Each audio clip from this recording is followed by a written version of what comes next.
is a short word called cześć. Cześć. That simply means hello. Okay?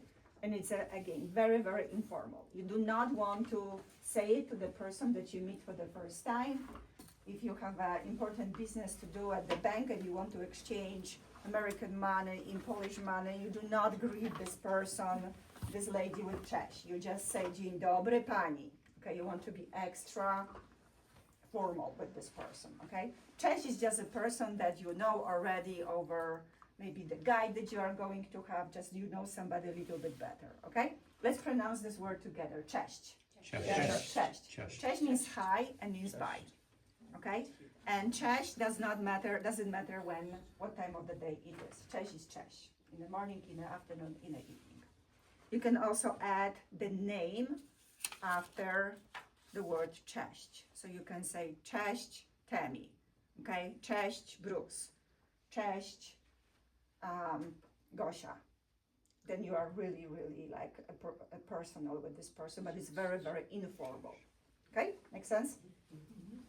Okay, let's go over the one that, the words that for farewells. So the words do widzenia, goodbye. Do widzenia. Do widzenia. Do widzenia. Do widzenia, it's the same like you can say it in the morning and in the afternoon. In the evening, you would say dobranoc, good night.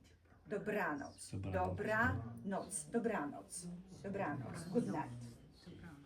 And the same like with dzień dobry, you can say do widzenia pani, good night ma'am, do widzenia panu, good night sir. Okay? Now, as I mentioned before, cześć means hi and bye. So you can say cześć for informal when you say goodbye to somebody. A very common phrase among teenagers is just to say pa. Oh, that's easy. Papa. Pa. Yeah, you can use it. Just remember, don't use it to the president of Poland, okay? I think we'll be running into him. I never know. Or you can say cześć with We're gonna be start saying hola to everybody. Okay, so question to you. You are walking to a post office to buy a stamp and you want to say hello to a person. Which word would you use to greet this person? Say it again. Okay, so you say it very good, the great choice of word. You're saying dzień dobry. It is dzień dobry with D. Dzień dobry. Dzień dobry. Dzień dobry. If you want to be, if the lady behind you, if the person behind you is a woman, what else could you say? Dzień dobry pani. Excellent, exactly. Okay, if you get, let's say you end up in a car accident. Of course, it would never happen. But there is a policeman standing there. Okay, and you want to greet him. Don't say cześć. I'll say, hey, I had my teacher in United States didn't know better, but no. Again, what would you use for the policeman? Dzień dobry. And then to be extra, dzień dobry panu. Okay? Dzień dobry panu. If it's a male. Yeah. Or pani. Yes, if it's a male. Yes. What's the difference between pani and pano? Okay, pani is for a woman. Oh, pani. Okay, I thought pana was a woman. No, pani is woman. Panu Pani. is person. Okay. Okay. Okay. Anytime you walk in the restaurant, you are walking into a museum, I'm trying to think. You know, I would stay with dzień dobry, and then at the end, what do you say? For goodbye? Dobranoc. Dobranoc if it's evening, or it's night, Night, okay? Do widzenia. Do widzenia. Do widzenia. Do widzenia, okay. I'm trying to think the situation when you would use cześć. Let's say there is a young boy, teenager, 15-year-old, okay? Then you don't have to say, you just want to help about something. you would see that most of the younger generation, they do speak English. So do not be afraid to approach younger folks and was asking questions in English, okay? But in order to like get somebody's attention, let's say you see a 20-year-old young man, then you say cześć. Cześć, okay? Now, think about the question, how are you?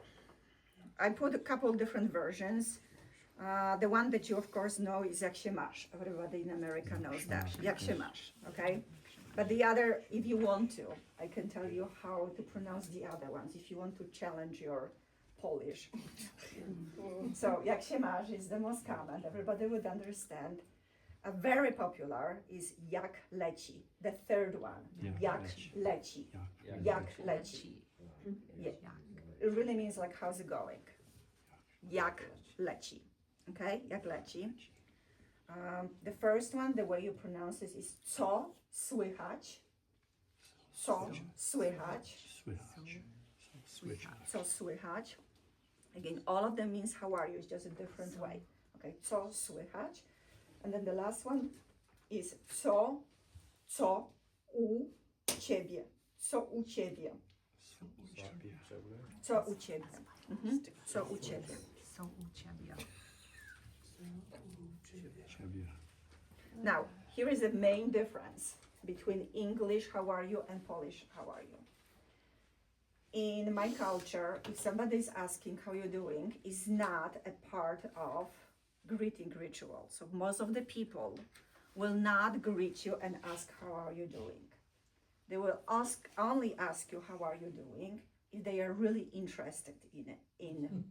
But then, especially if you ask this to a Polish person, be prepared to wait now for 15 minutes because they're gonna tell you how they really are.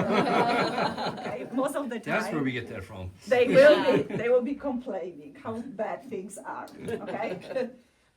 I always tell my students a funny story. I have Polish friends. They live in Appleton, and they moved from Poland, and they started learning English. And the husband came home one day and said to his wife, "I think the girl that sells the pretzels at the mall in Appleton, I think she likes me." And Basia, my friend, was like, "Really?" Because her husband is, like an average-looking Polish guy. And Like me. she said, "Why?" And he said, "She asked me how you doing." So this is what it is for a lot of people. Like when you ask, like, "Oh, she wants to know," So So that's good what looking I'm single saying. man, I should probably ask him how's it going. Yeah, exactly. Got it. So like this is the main. You can always say, just to be polite if you want to, but just you will not hear Polish people asking you this a lot. Okay. Now, if you happen to hear somebody asking you how are you doing, just because the answer good is not the only answer that you want to say, I give you different ways of responding to this question. Okay. So I want you to respond like the Polish person would do. So there is a word for good, which is dobrze. Dobrze. Yeah. Okay, so dobrze is two pluses. Okay, bardzo dobrze. Very good. Very good. Bardzo dobrze. Now when things are outstanding, wonderful, amazing, I put three words here. Cudownie. Cudownie. Świetnie. Świetnie. Świetnie. Or doskonale. Doskonale. Yeah, exactly. Doskonale. Okay? They all mean the same. Dobrze It's just is more easier. than, little bit more than very good. Okay? Pick up one of them and just use it. Okay? Dobrze. Doskonale. Doskonale. Świetnie. Cudownie. Can you repeat the other two? Okay. Bardzo dobrze. Bardzo dobrze is very good. Bardzo dobrze. Try to roll your R when you pronounce that. Yeah, that's not Bardzo gonna work. dobrze. I can't roll anything. Bardzo dobrze. Very good pronunciation. Bardzo dobrze. Dobrze for good. Dobrze. Okay. Dobrze. Now, if you want to say so, remember you are in Poland. It's perfectly normal to respond. I am so. You say tak sobie. Tak sobie. Tak sobie.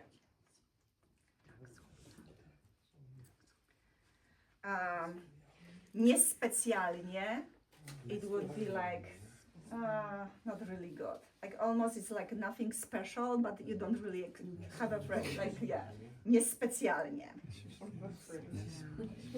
So niespecjalnie. Like Johnny. It does sound like a what? So if I ask a girl in Polish or in Poland, jak się masz, she'll probably tell me that then, right? Niespecjalnie.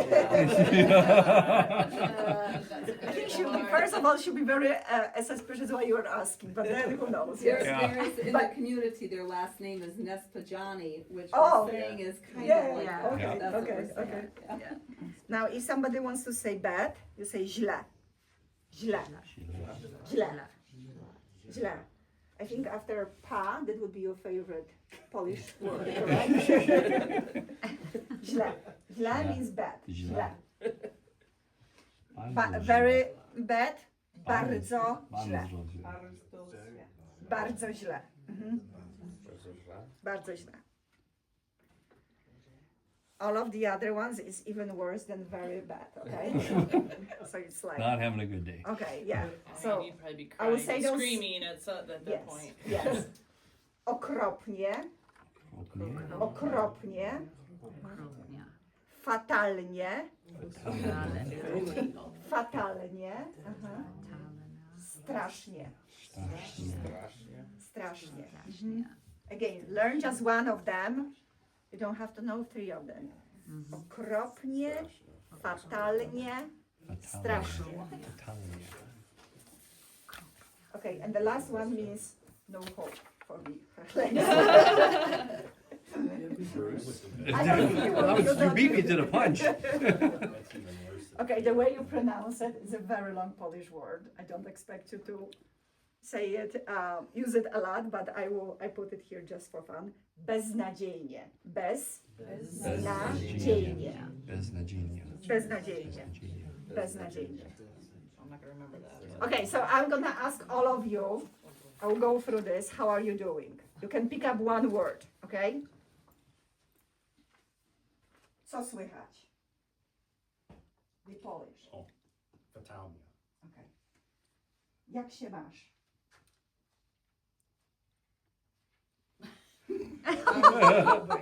Bardzo dobrze. Dobrze. Dobrze. Bardzo dobrze. Jak leci? I don't know. No. Jak leci? I'm asking you. I am asking you. Help me? Dobrze. Jak leci? Tak sobie. Tak sobie. A nie kazał Polish. Go. Co u ciebie? Take the short one. All I'm asking is, I'm asking how are you? Don't worry which one I'm using. Just tell me how. Just pick up one of those to respond. Dobrze, okay? Jak się masz? Dobrze. Okay, come up with something. You are That just comes Yeah, I know. automatic. It's automatic, right? very good. Bardzo dobrze. Excellent, very good. Co u ciebie? Bardzo dobrze. How would you say very bad? Bardzo, Bardzo źle. Źle. Excellent, Yeah. very good pronunciation. Jak leci? Bardzo dobrze. Dobrze. Okay. How would you say excellent? Very good. one of these three. Uh-huh. I don't know that one. Say doskonale. Doskonale. Doskonale is the third one. Okay. Doskonale. That's Okay. very good. Co słychać? Doskonale. Excellent. I took my answer. Give me the other one, doskonale. Zla? Is it zla? Źle. Zla? Yeah. Źle. In Polish language, make sure you pronounce every single letter. So there are 3 letters in the word źle, and the last one is e, źle. Make sure you pronounce Źle. it e, źle. Zla. Źle. Zla. Mhm. Okay. Yeah. Okay, just say very bad. Oh, God. That's the one I didn't write down. Bardzo. Bardzo źle. Excellent. Źle. Very good. Temi, co u ciebie?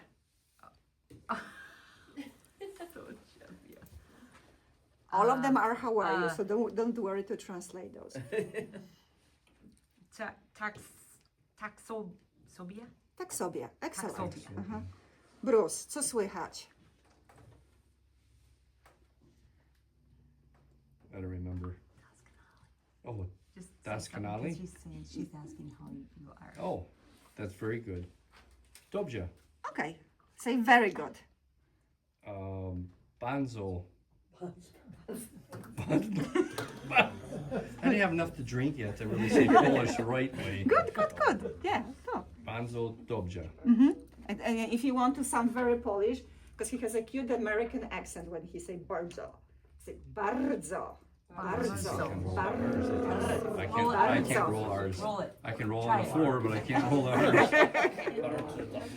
What about you? Jak się masz? Jeszcze one more time. Zali? Źle. Źle. Źle. Aha. What about you guys? Co słychać? Doskonale. Excellent. Doskonale. Doskonale. Doskonale. Perfect. Co u ciebie? Cudownie. Cudownie. Cudownie. Cudownie. Cudownie. Oh yeah, I wrote that down. Dovnia. Okay, cudownie. Okay. Pukayashu. What is Pukayashu? Huh? Pukayashu. Ach, no clue. No, really?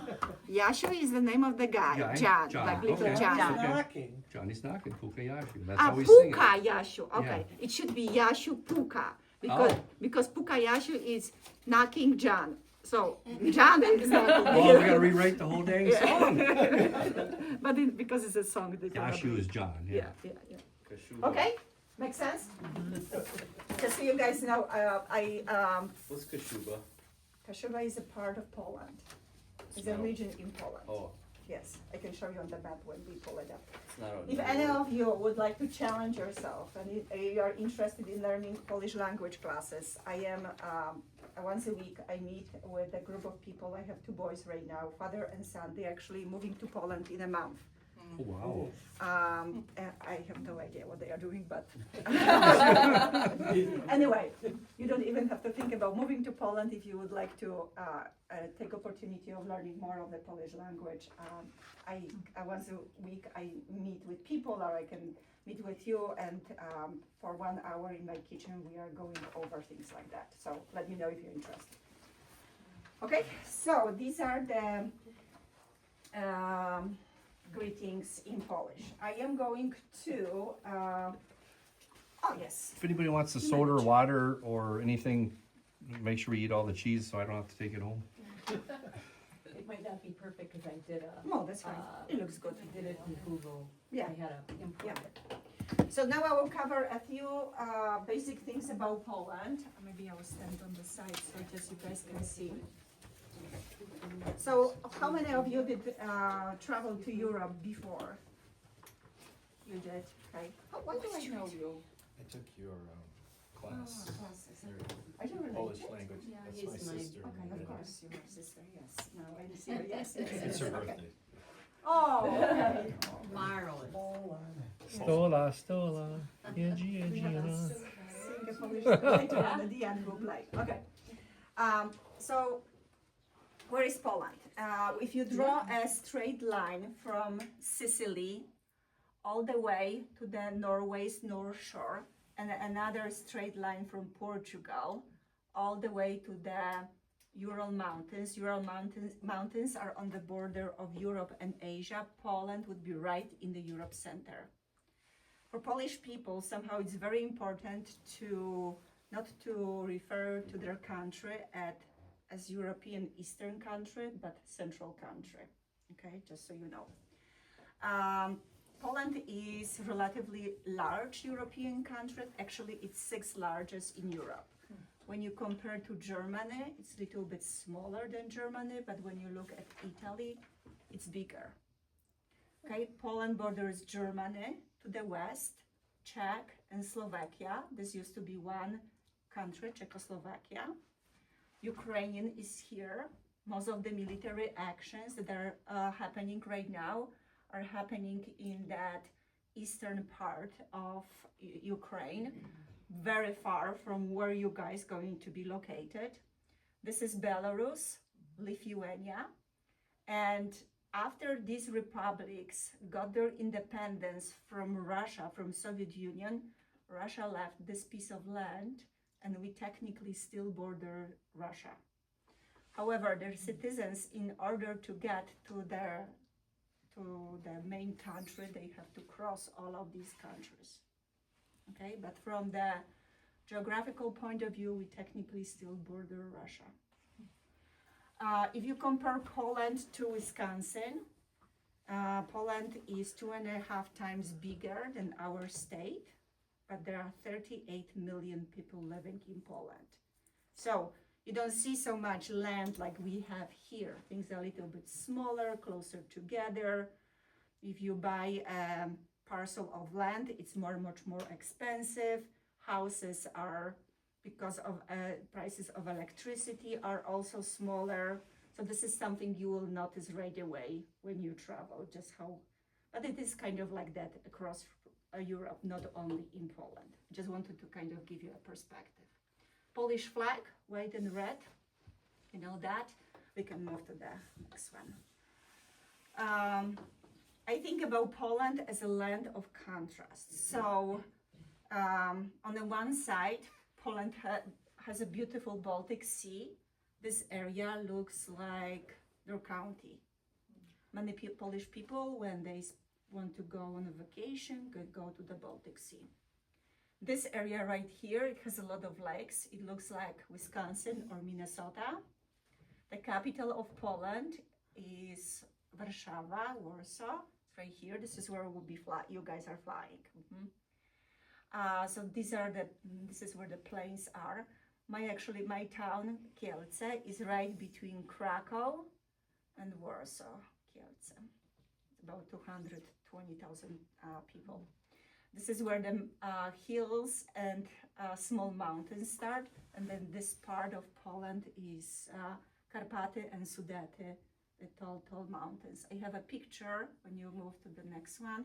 This is a picture of the mountain. Actually, I was there month and a half ago. We were celebrating, I was turning 50 this year, and we went there with my family, and we were hiking, and so this is a picture, beautiful mountains if you like skiing or walking in the mountains, very beautiful one.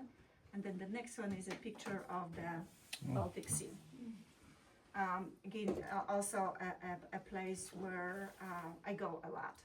How warm does it get like at the Baltic Sea? Is it like Florida, 80s, 90s temperature? So we will talk about the temperature and weather in Poland depending on the different month. So I will show you where it is. Good question. Let's move to the next one. One more. Poland is also land of contrast because on one side you have large cities like the one that you'll be flying in, Warsaw. But on the other side, Polish soil is very fertile, and agriculture dominates a lot of Polish economy. So actually there will be times you will feel like you are in Wisconsin because you'll be driving through places where you will see farmers, you will see a lot of agricultural land. So a little bit of everything. This is a picture of Warsaw. If we move right now to Warsaw, you'll be surprised how modern and fancy Warsaw would look like. It's full of very beautiful, fancy stores, park, restaurants. It's very hard to believe that this was Warsaw was a capital of a communist state only 50 years ago. Okay, right now looks like any other European cities. On the other, a couple interesting facts about Warsaw. The city has attracted a high number of international companies which have established their headquarters here. So for example, Procter & Gamble, Samsung, Citibank, KPMG, Hewlett-Packard, IBM, they all have their headquarters in Warsaw. We'll watch some videos later on so I can show you more. Every third company registered in Poland is based in Warsaw. Warsaw is the largest Polish market with an unemployment rate lower than 3%. And the salary level is 3 times higher in Warsaw than the national average of Poland. It's kind of like moving to, for Polish people, if you live in Warsaw, it would be like you living in Chicago or Washington, D.C. You spend more, but you make more as well. And which airlines do you guys fly? Do you remember? Not? Are you going to We're Delta? on Delta. Delta. So you don't have a direct flight. Some people I think are on United though, Okay. Yeah, I don't know. right? Are we all now? And not everybody is going this year either. Okay. To Poland, not everybody here is going on the trip. Okay, gotcha. So in Warsaw, there is, when you fly in at the Chopin International Airport, you'll be landing outside of Warsaw. Polish airlines that have direct flights from Chicago, it's called LOT, L-O-T, LOT. And they have, like during the summertime, they have 2 direct flights. I usually take the direct one because when I go for a really short period of time, like I don't want to change, making the stops in different countries. So this is Warsaw. Cities like Warsaw, we can move to the next one, are in a contrast of small town and villages where very little had changed over the past 40 years. Maybe with an exception of huge migration of young people that are moving back to the large cities and they do not want to live on the farms. And you will see a lot of those cities too. I will talk a little bit later on more about what happened in Poland over the last 50 years and how this transitions being from the communist country that was occupied by the communist regime until now affected Poland. But one thing that you will notice right away is that the youth in Poland, they embrace very much the Western way of living. They wear the same clothes like Americans, teenagers do. They go to McDonald's, they drink coffee at Starbucks, they listen to similar music. And then there is the older generation, like my parents' age, that grew up during the communist time. These are the ones that are still a little bit more traditional, conservative, and there is just like this contrast between the young and the older, and you probably will notice. Doesn't mean that there are no young people that are traditional, then there are some older ones that are very much embracing the new way of living, but this is just kind of, on average, this is how it looks like. Polish language. Besides Ukrainian and Russian, Polish language is the most common Slavic language, and it is spoken by approximately 40 million people that live in Poland, but also another 10 million people, Polish people, that live outside of the Polish borders. Many of them, of course, in the surrounding countries, in Germany, in France, in the former republics, in Ukraine, Belarus. Of course, many of them live in the United States. The biggest Polish populations are in Chicago, New York, Los Angeles, Dallas, Houston area in Texas. Many of Polish people are in Canada after the World War II. In order to run away from the communist government, many Poles decided to settle in Brazil and Argentina. And there are also many Polish people in Australia and various parts of Russia. Stalin sent many of them to Siberia. Wasn't voluntary moving. So that's just That's about the Polish language. Okay, government. So if I want to make this easy, so Poland has a democratic government, and our president is elected every 5 years. President is a person that only represents country on the outside. He doesn't make any important decisions. He's not as important as our prime minister. Prime minister is being elected by his party, and the parties are being chosen in the election every 4 years. So we are voting for different parties, and then whichever gets majority, they are choosing their prime minister. What I like about Polish election is you always, like in anywhere, you have right and left, okay? And of course, everybody is highly opinionated which one is better. But if you cannot make up your mind, if you want to vote for the right or left, you have at least 5 other choices and 5 other parties. So what's happening right now is our president, Karol Nawrocki, he just got elected in June of this year. He is what I would compare to being Republican. And our Prime Minister, Donald Tusk, he's the more important one. He makes the good important, he is on the left, okay? I have a video, if you want to quickly switch, that I set up on YouTube. And I will show you, because today Karol Nawrocki was visiting White House and he was meeting with Donald Trump. This is the, yep, if you want to play that. 20 a.m. New York time, the Polish defense minister saying that the US may boost its military presence in Poland. What's on the agenda for this visit? Quite easy. So indeed, the main focus for the trip is going to be U.S. troop presence in the U.S. So what we've seen, it's an important visit. Obviously, Karol Nawrocki has just taken the presidency. He won. It was a shock victory for him in June election. He won endorsement from Trump, as a matter of fact, just before the election. Also, one of the U.S. administration representatives was in Warsaw in a week in the run-up to the second round of the election, literally calling on people to vote for Nawrocki. And what's important in this trip is that U.S. has deployed 10,000 troops to Poland after the full-scale invasion started of Ukraine. Now, what we know is that at the end of September, U.S. will review troops' presence in Europe, and the concern is that some of the troops will be pulled.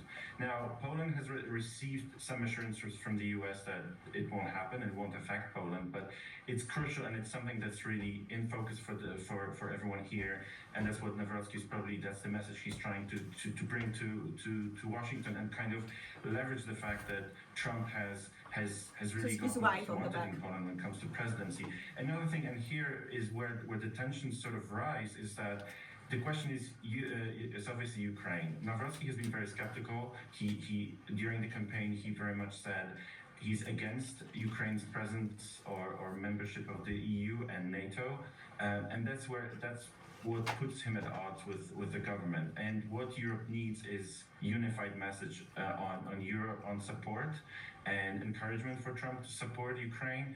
And here the question is whether Nawrocki is going to deliver that message to Trump or not. We can stop here. Well, before I get back to the latest on Ukraine, Piotr, you've got a rate cut expected.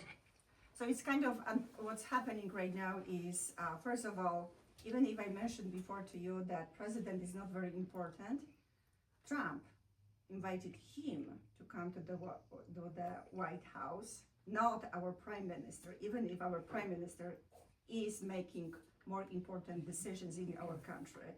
So everybody's scratching their heads in Poland like, if Trump is going to say something to Nawrocki cannot really do anything about it because he's just a president. So that's the one thing. But I think the reason why Trump likes him is that they both are on the Republican, like the conservative side. So that's that. Anyway, just like here, the politics is just something that is very, very intense, especially among the different families. I just wanted to kind of give you an idea of, because this is happening as of right now. Let's go back one more time to the previous one. Life expectancy. Life expectancy across European Union at birth is 82 years for women and 75 years for men, while in Poland is a little bit lower than that. So it is 80 for women and 72 years for men. The leading cause of death in Poland is cancer, especially lung cancer. You will notice that when you land at the Warsaw airport, Polish people smoke. We smoke everywhere. Smoking is prohibited in the like restaurants and public spaces, but you will smell the smoking. The other causes of death are obesity and diabetes. It's all of this Polish food, very tasty, but not necessarily healthy. There are large inequalities in life expectancy between the different social economic groups. So, for example, if you are a 30-year-old man that get a higher education and you are going to live in Warsaw, you're going to have a better access to a health care, more money probably. You are likely to live another 48 years and you will die around 78, okay? But the same 30-year-old man that will stay in one of those small towns or villages will likely to die at 65. Okay, so the education kind of defines that.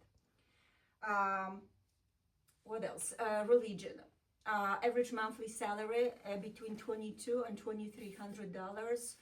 Those are the statistics I updated this morning from Q1 of 2025. 71% of people are Catholic, and actually this number dropped down. It used to be 86%. As Poland is becoming better and richer and people have more money, unfortunately, percentage is going down. It's not that we have other religions. Before I came to United States, I didn't know a person that had a other religion that being a Catholic, like how you say it, like because like being if you are like baptism is also you still believe in a Christian. Christian. Yeah, it is Christian. But our religion, like the one that we have here, how do you define that? Talking about Lutheran and Methodist? Yeah. Different So they are all kind of Protestants, yes. okay. Yeah. So I'm talking just like the one where you believe in the Pope, you know, and stuff like that. So I knew people that did not believe in God, but I could not believe that I see on the same street Lutheran, Baptist, and many other churches. Like you won't see this a lot in Poland. Okay. One more, not yet. What time? What is the time and date in Warsaw, Poland right now? Technically tomorrow, right? Yes, but what time tomorrow? 7 hours.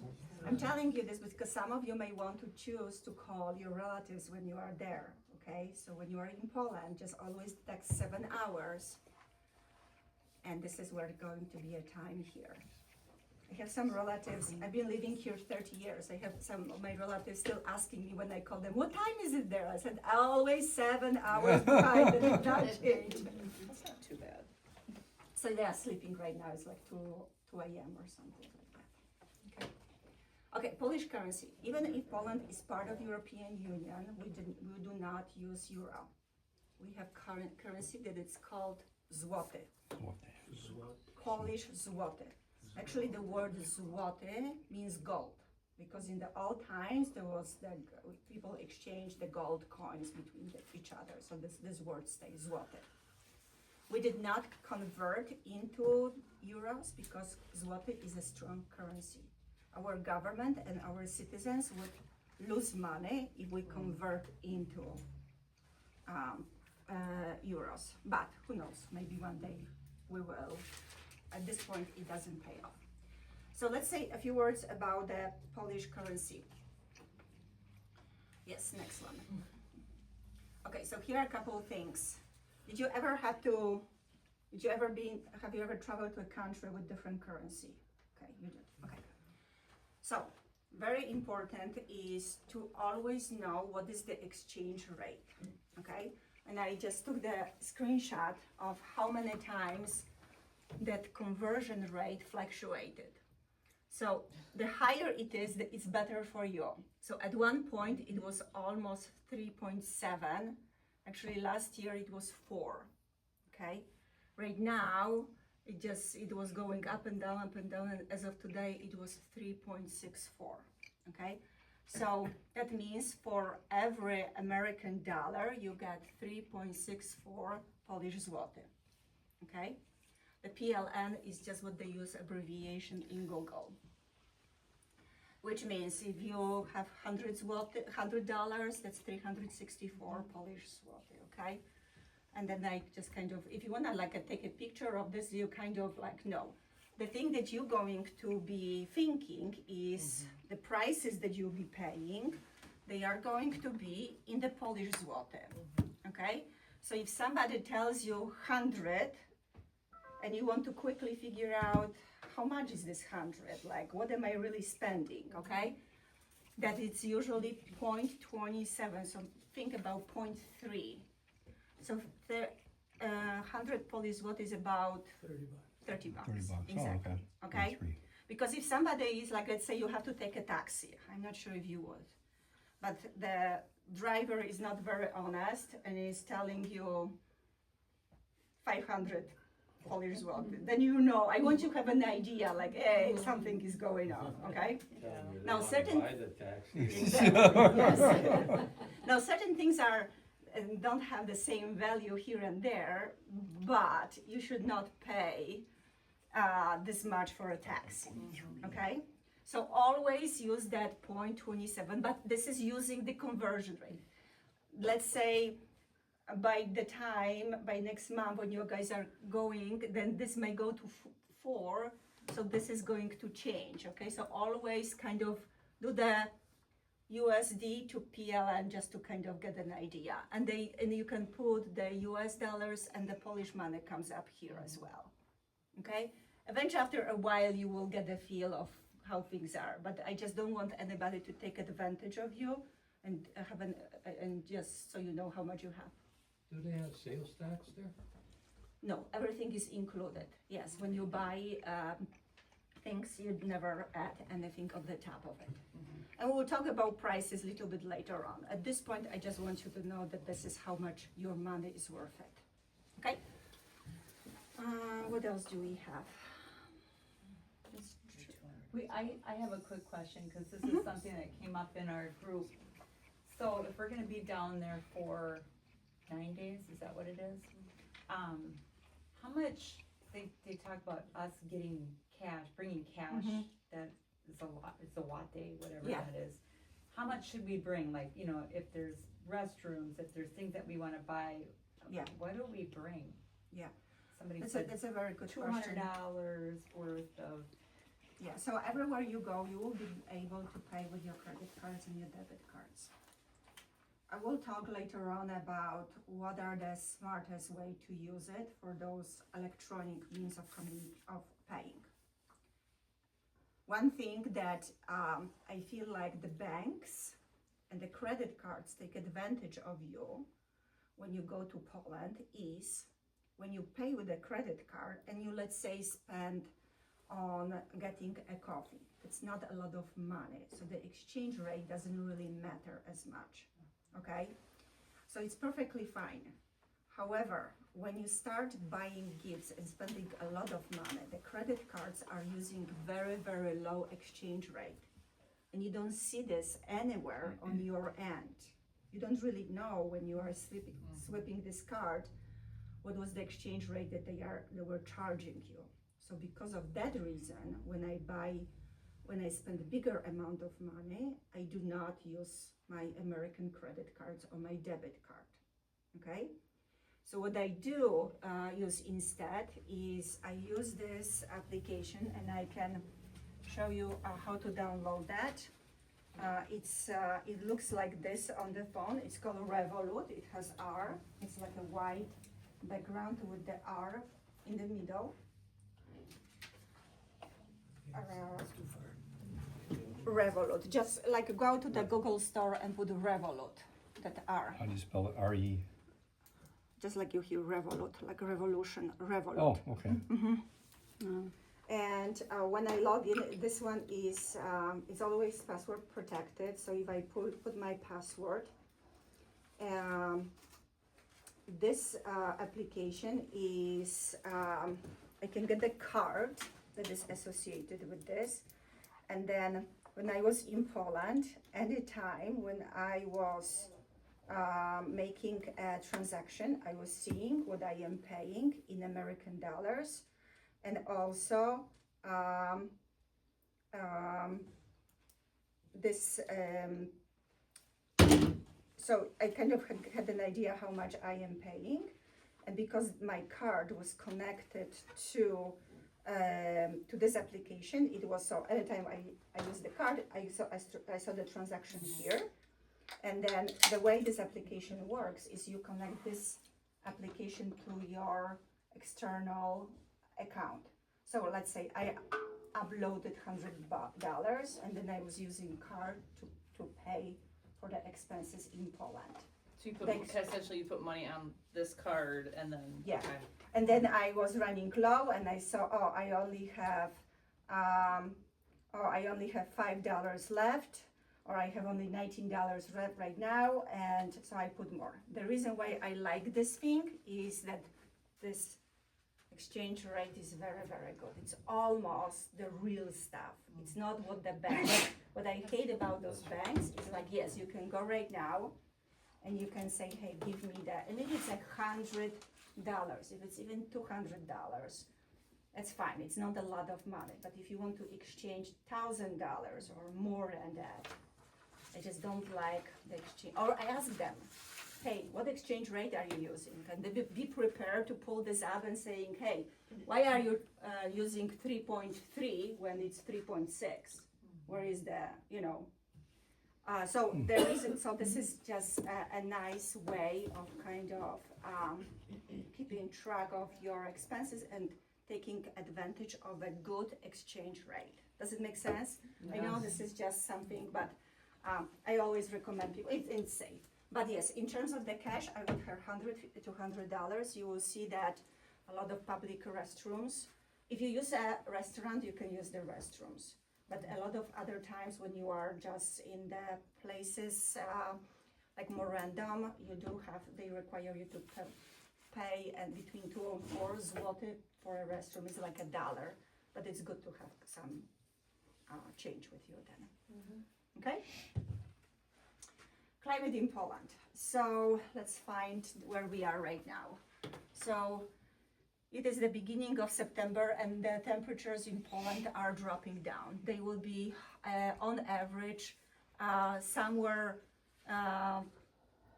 the fall, September in October is going to be much colder than here. So be prepared for that. You guys going to October? Okay.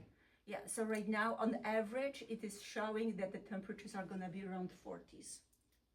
Okay, now you may end up going during the beautiful week when it's nice and sunny, and the temperature is going to be still in 60s. That can happen. But overall, fall in Poland, it is much cooler than it is in Wisconsin.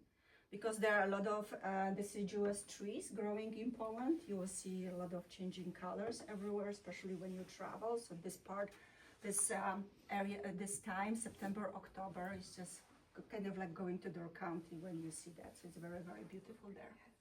Snow and winter will start in December. However, because of climate changes all around the world, the climate in Poland is not as harsh. The winters are not as harsh and cold as it used to be. I remember as a child with like huge amount of snow, but that's not what it is like in Poland these days. 2 or 3 years ago, we went for Christmas to Poland in January, and there was hardly any snow. The temperature will warm up at the end of March and April, and then, but really like the warmest 3 months is June, July, August when you went. This is the best weather. This is when the tickets are most reasonable. That's why it's a good time that you chose that. When I fly to Poland in June, I pay about $1,200 per plane ticket. I have some friends visiting me from Poland in 2 weeks. They'll be coming, they are paying $600 for the same ticket, so that's the difference in price. In Poland, if I have to compare to a climate here, there will be no tornadoes, no earthquakes. Actually, people are getting into trouble because sometimes they have like, sometimes they are like a smaller, like how you call it, like Tornado? when the air is moving and people go and take pictures, but there will be never like tornadoes like in Oklahoma or anything. There are sometimes like the smaller ones, and no earthquakes. And during the summertime, Polish summers are not as humid as they are here in Wisconsin. Okay, do we have anything more? No, we can stop here. This would be a part of the presentation. Any questions about the things that I showed you? You had another video up, did you? Yes. I'll leave this video for the end. Let's go over the list of the gifts. This is the handout that Tammy printed for you.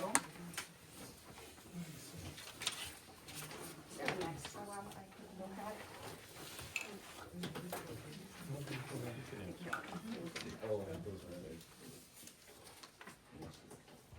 So I will share some of my experience. Of course, you will see far more interesting things, and these are on the list. I love getting my Christmas decorations from Poland because they are light, but you have to be worrying about the pieces are very fragile. So if you buy any, just make sure you have a good wrapping. If you don't end up buying anything, usually around the Christmas times, TJ Maxx also have a lot of Polish handmade. It's a shortcut. But you will be in a places they will be selling those, so just wanted to point those out. For those ladies that like jewelry, amber is very popular. You can see a lot of amber in the Baltic Sea, so you will, especially in the tourist places where you'll be spending a lot of time, you will see a lot of things, a lot of different type of jewelry with amber. Pottery from Bolesławiec, Polish Heritage Society is selling them, so if you want to save yourself some money, just come and see me. But if you need a small piece or something, they tend to be heavy. Just a warning about that. Handmade Polish wood or wooden folk carving, if you guys like those kind of things.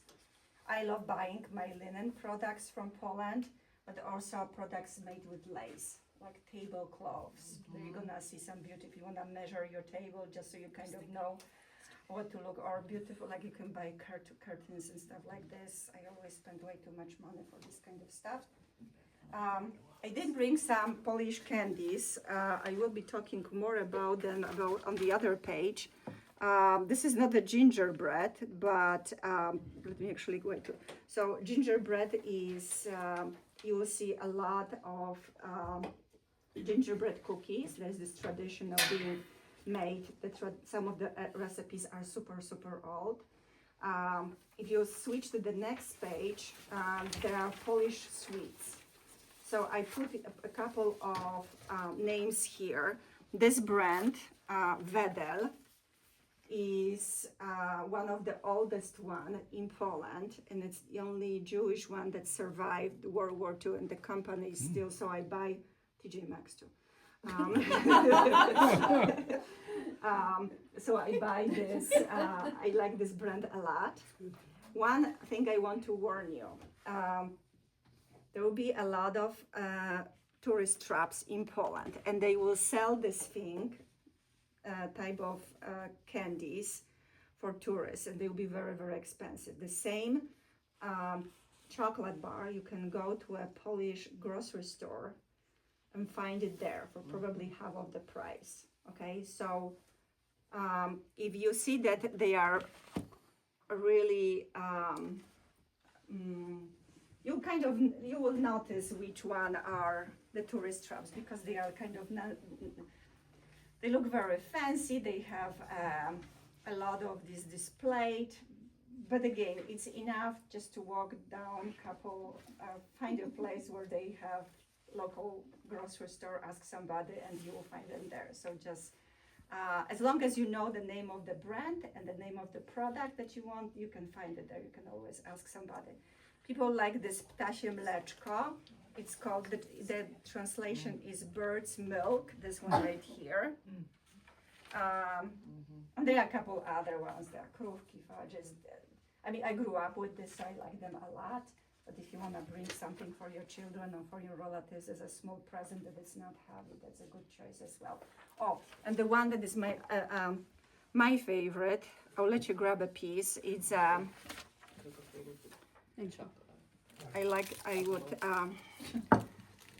cut this one. So those are chocolate covered plums. They look like this. Oh. And I think they are absolutely delicious. You can grab it from there. What do you call those? Yeah, so these are this one. You can grab the wrapping. Chocolate covered candies and chocolate covered plums. Plums, wow.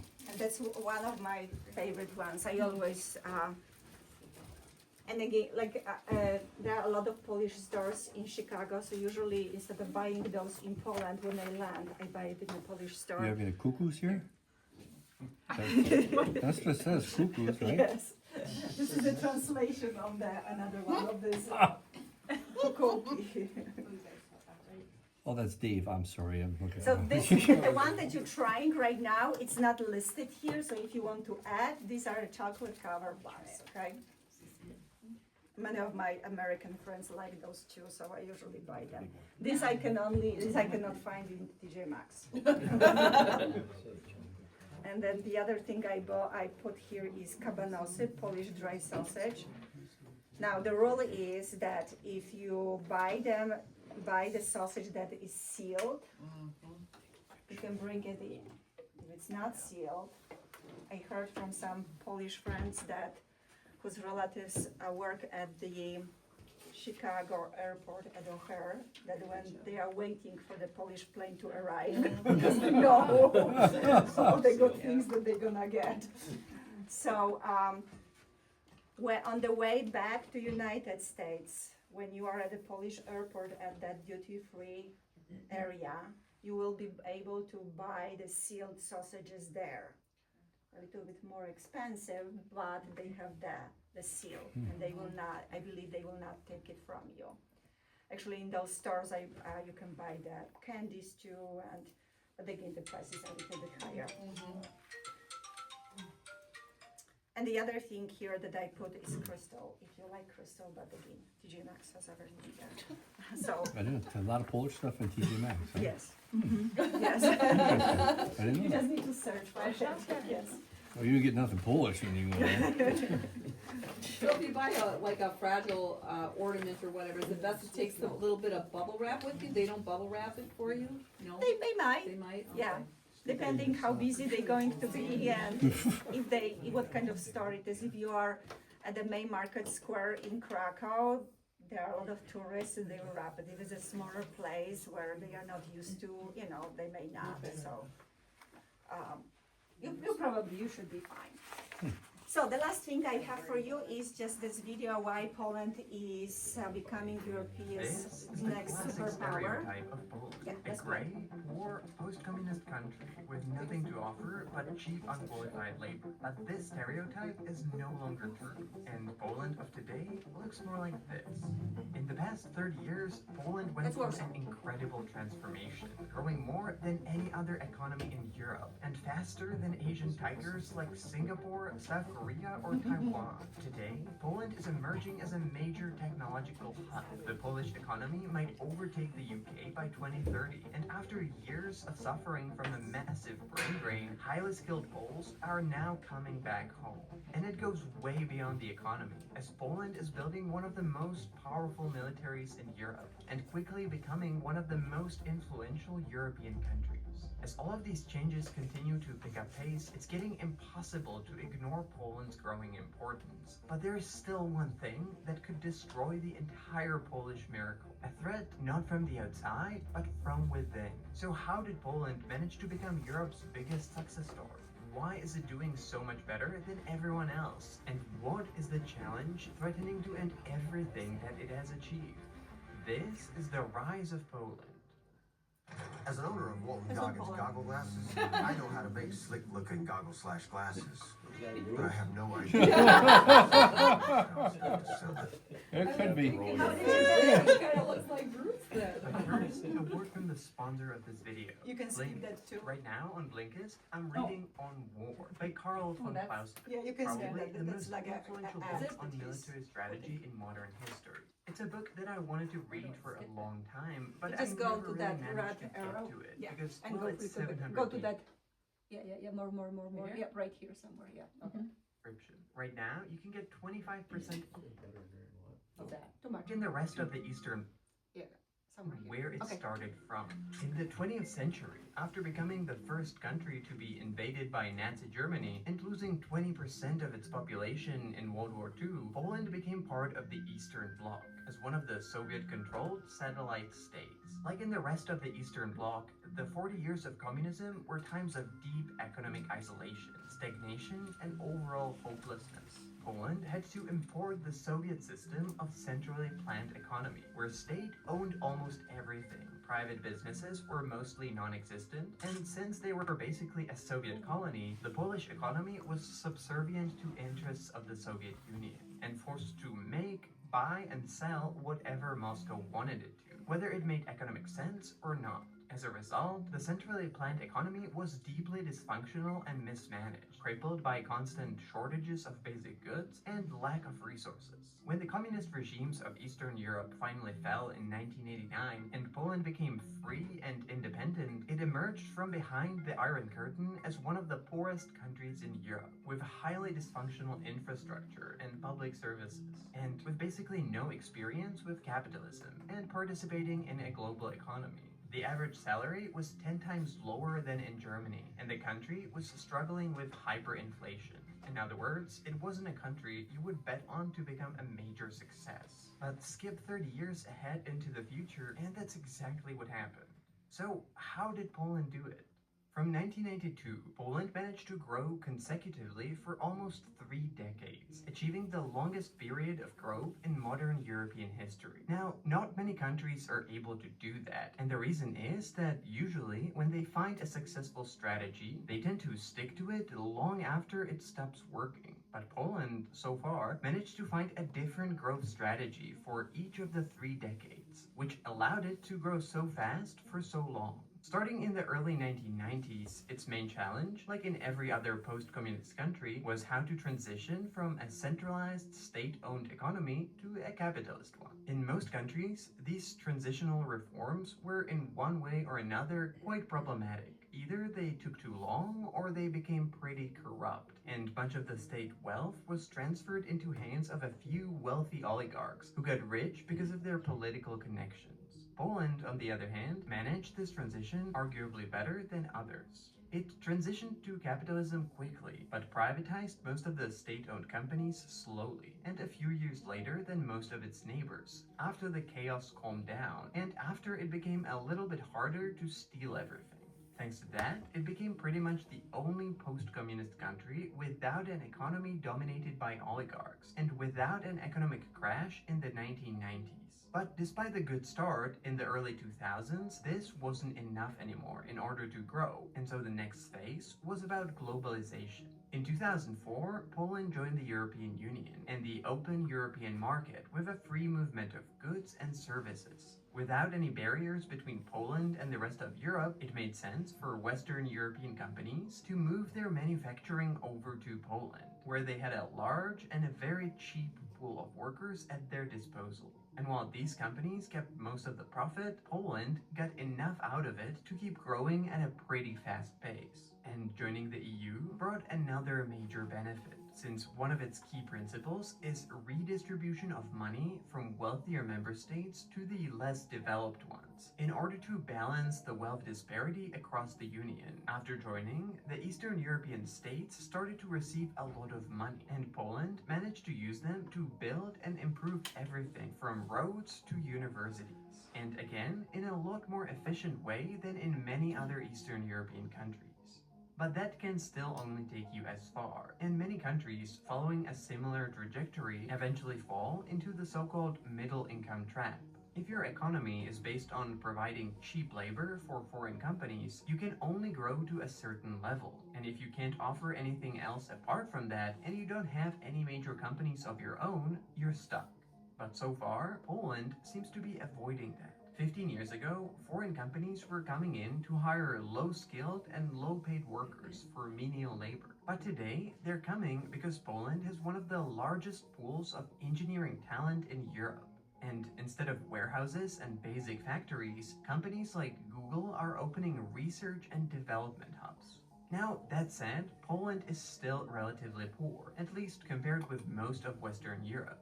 But the growth so far has been impressive and unusually inclusive. Average wages in the country massively increased, while inequality remained low. And so it's not a growth that would only exist on paper or only help select few, but it actually trickled down to the rest of the society. And there's one more area outside of economic growth where Poland has been getting a lot of attention lately, and that's its unprecedented military buildup. Historically, Poland has some good reasons to be a little paranoid. Stuck between Germany and Russia, it has been invaded, partitioned, colonized, and stripped of its independence time and time again.